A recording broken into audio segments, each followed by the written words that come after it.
Allons bien dans le concret maintenant. On veut mettre en œuvre des méthodes participatives.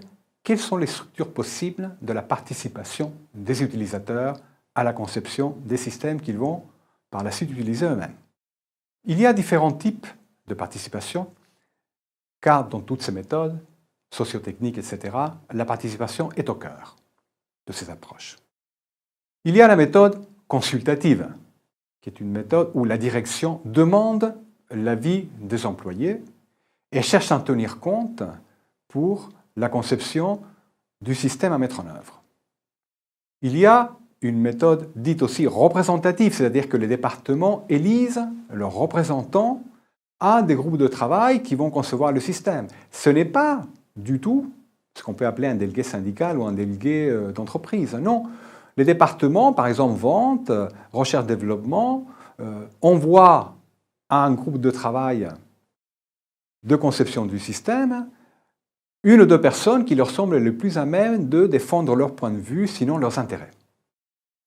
Et puis finalement, il y a une méthode dite consensuelle qui ne marche que dans des petites équipes où il n'y a pas trop de monde, où on cherche à mettre en gros tout le monde d'accord avant de passer à la mise en œuvre.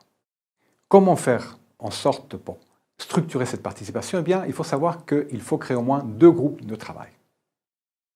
Un groupe de conception qui sera responsable de l'analyse et de la conception du système que l'on veut mettre en œuvre, et qui donc sera composé des gens représentants des utilisateurs du dit système, quelle que soit la fonction ou le département où ils travaillent.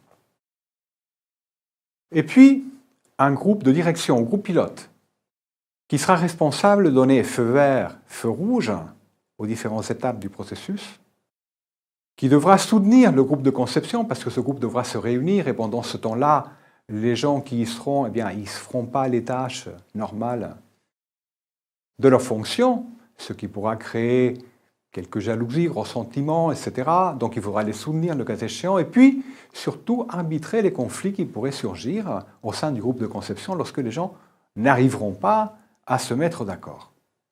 Par conséquent, les membres du groupe de direction, ce seront des gens qui ont le pouvoir de faire ces choses-là. Typiquement, par exemple, les directeurs des différents départements impliqués. Prenons un exemple. Projet de e-learning dans une banque.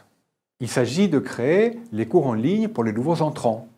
C'est une banque qui est en train de recruter massivement, et donc il y a des milliers de gens qui arrivent et on cherche à créer des cours en ligne pour qu'ils apprennent en gros le métier de base de travail dans les différentes agences.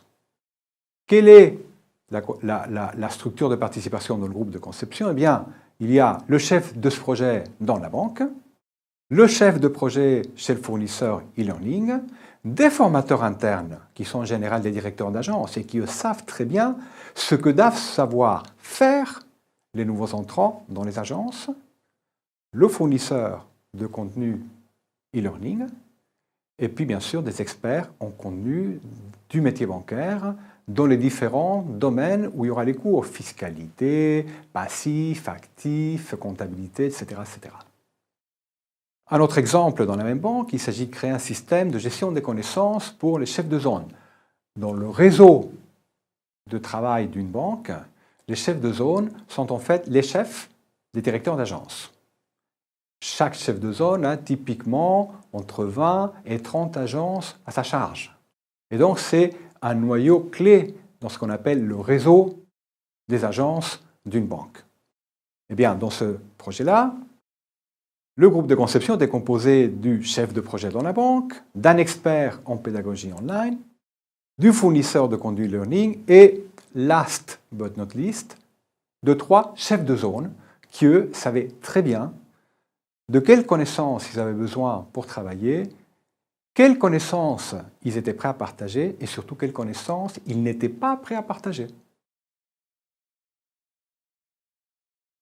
Le groupe de direction pour ces 2 projets, le directeur de formation dans la banque, le directeur de l'entreprise de e-learning, des représentants du personnel, des directeurs d'agence et un chef de zone, c'est-à-dire des gens qui avaient le pouvoir d'arbitrer d'éventuels conflits de points de vue au sein des différents groupes de conception de donner feu vert, feu rouge et de les soutenir dans cette activité quand ils n'étaient pas dans les agences en train d'exercer leur métier de base.